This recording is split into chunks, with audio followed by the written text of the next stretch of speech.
சட்டமன்ற தேர்தலில் மேற்கொண்டு வந்து பாத்தீங்கன்னா நீங்க உட்பட நட்சத்திர வேட்பாளர்கள் முக்கியமான வேட்பாளர்கள்லாம் ரொம்பவும் எதிர்பார்க்கக்கூடிய தொகுதியா மேற்கு தொகுதி சார்.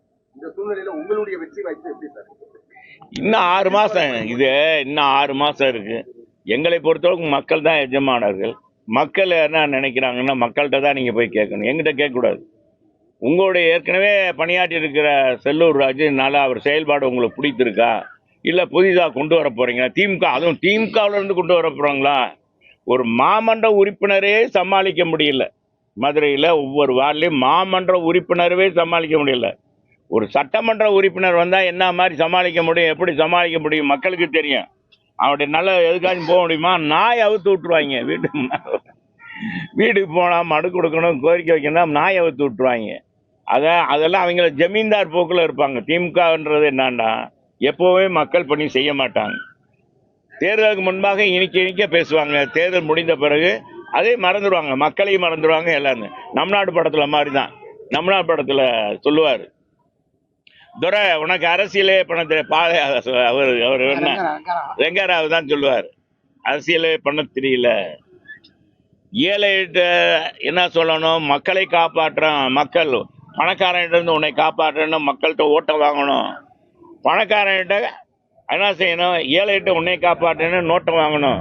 கடைசியில் பதவிக்கு வந்துட்டோமா 2 பேர்த்தையும் மறந்துடணும், நம்ம வாட்டுக்கு நம்ம பணியை செய்யணும் அப்படின்னு. அதை தான் திமுக கடைபிடிக்கும். நம் நாடு படத்தில் வர்ற மாதிரி தான் திமுக எப்பவுமே. இப்போ இல்லை, அவங்க மாறவே மாறாத ஐயா, மாறாது மனமும் குணமும் மாறாதுன்னு பண்ணி திமுக ஆட்சிக்கு வந்த மறுமுறை ஆட்சிக்கு வந்திருக்கா? ஒரு முறையாச்சும் மறுமுறை ஆட்சிக்கு வந்திருக்கா? தனித்தண்டு ஆட்சிக்கு வந்திருக்காங்களா? நாங்கள் தனித்தண்டு எங்கள் சாதனை சொல்லி மக்களை சந்தித்து ஓட்டு வாங்கியிருக்கோம். தனித்து நின்று 2016 அதிமுக இது மாதிரி நின்றுருக்காங்களா?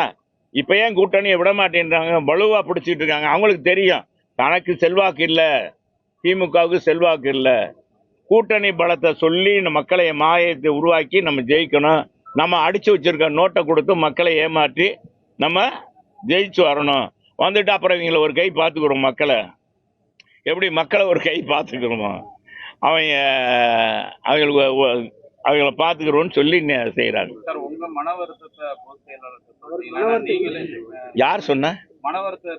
அது இல்லைங்க, ஒரு எக்ஸாம். நீ என்னங்க, நீ வேற தேவையில்லாத நீ ஏதோ ஒரு டாபிக்கா போட்டு பிரேக்கிங் நியூஸ் போடுற. ஒவ்வொருத்தருக்கும் ஒரு மனுஷனுக்கு ஒரு மன வருத்தம் இருக்குன்னா என்னைய சொல்லல, செல்லூர் ராஜன் சொல்ற. அந்த மாதிரி ஒரு உதாரணத்தை என்ன சொல்றேன்னா, ஒவ்வொருத்தருக்கும் ஒரு மன வருத்தம் இருக்குன்னா மன வருத்தத்தை பொது வெளியில சொல்லக்கூடாது. அதுக்காக பொதுச் செயலாளருக்கு எகென்ஸ்டா இருக்கவங்க போய் அவங்களோட போய் சும்மா வருவாங்களா?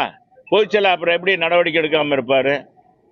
அதுக்காக சொன்னா நீங்க உடனே சொல்லு, அது ஒரு பிரேக் நியூஸ் போட்டுறாங்க. அப்பா நீங்க ஒரு இதுக்கு சொல்றேன், ஒவ்வொருத்தருக்கும் ஒரு மனஸ்தாபம் இருக்கும், ஈகோ ப்ராப்ளம் இருக்கும். அதை பொது வெளியில காமிக்க கூடாது. அது பொதுச் செயலாளர் முறையிட்டு அவங்ககிட்ட சொல்லணும்ன்றது சொல்றேன். என்னைய சொல்ல எனக்கு ஒன்றும் மன வருத்தம் இல்லை, என்னைய நல்லா தான் வச்சிருக்காரு. நாங்கள் இப்போ கூட மருதுபாண்டியர் சிலைக்கு அனுப்பிச்சு வந்தோம், நல்லா சிறப்பாக மகிழ்ச்சியாக கலந்துக்கிட்டு போனார். கரூர் சம்பவம் குறித்து அஜித் சொல்லியிருக்காரு, தனிப்பட்ட முறையில் அவர் மட்டுமே பொறுப்பாக மாட்டாரு, கூட்டம்லாம் வரக்கூடாது அப்படின்னு சொல்லி அஜித்தோட கருத்தை நீங்க எப்படி பாக்குறீங்க? நடிகர்கள் இவ்வளவு நாள் கழிச்சு அவர் சொல்றாரு, எதுக்காக சொன்னாரு என்னன்னு தெரியல. அவர் ஒருவேளை திரும்ப ஷூட்டிங் போறாருன்னு நினைக்கிறேன். ஏன்னா கார் ரேஸ் அது இதில் இருந்தார், இப்போ ஷூட்டிங் போறாரு. இப்போ அஜித் இப்போ சில பத்திரிகைகள் நீங்கள் தான் போட்டேன், அஜித் சினிமா உலகிலிருந்து விலகுகிறாரா அப்படின்ட்டு இருக்கும். இப்போ அவர் கருத்தை சொல்லி அவர் பேச்சை நீங்கள் எல்லாத்துலையும் போடுற மாதிரி ஆக்கிட்டாரு. அவ்வளோதான், வேற ஒன்றும் இல்லை. மேற்கு தொகுதி தற்போது நிலை எப்பவும் போலதான் இருக்கு. மக்கள் நல்லா தான் இருக்காங்க. என்னம்மா நல்லா இருக்கீங்களா? என்னம்மா அவங்களோட கேளுங்க. ஏன் மக்களினுடைய நிலையை எங்கிட்ட கேட்கக்கூடாது? மக்கள் என்ன சொல்றாங்கன்னா, மக்கள் தான் எங்களுக்கு எஜமானர்கள். இப்ப கூட என்ன சொல்றாங்க, உங்க கூட்டணி பலம் இல்லை, எங்கள்கிட்ட கூட்டணி பலமும் இருக்கு, மக்கள் பலமும் இருக்கு அதிமுகவுக்கு. அதனாலதான் பொதுச் செயலாளர் இறங்கி கோல் அடிக்கிறார், இறங்கி சிக்ஸர் அடிக்கிறார், வர்ற பாலெல்லாம் சிக்ஸர் அடிக்கிறாரு. பாருங்க, இந்த மாதிரி ஒரு சூழ்நிலை திமுக இது நடவடிக்கை எடுப்பாங்களா? சும்மா இறங்கி பொதுச் செயலாளர் இறங்கி சிக்ஸர் அடிக்கிறார். யாரும் கட்சிக்கு விரோதமாக யார் செயல்பட்டாலும் அவங்க நடவடிக்கை எடுப்பேன்னு சொல்லி நடவடிக்கை எடுத்துட்டு இருக்காரு. இதுல நம்ம அவர் பாராட்டணும்ல, அதை பாருங்க. சரிதானே?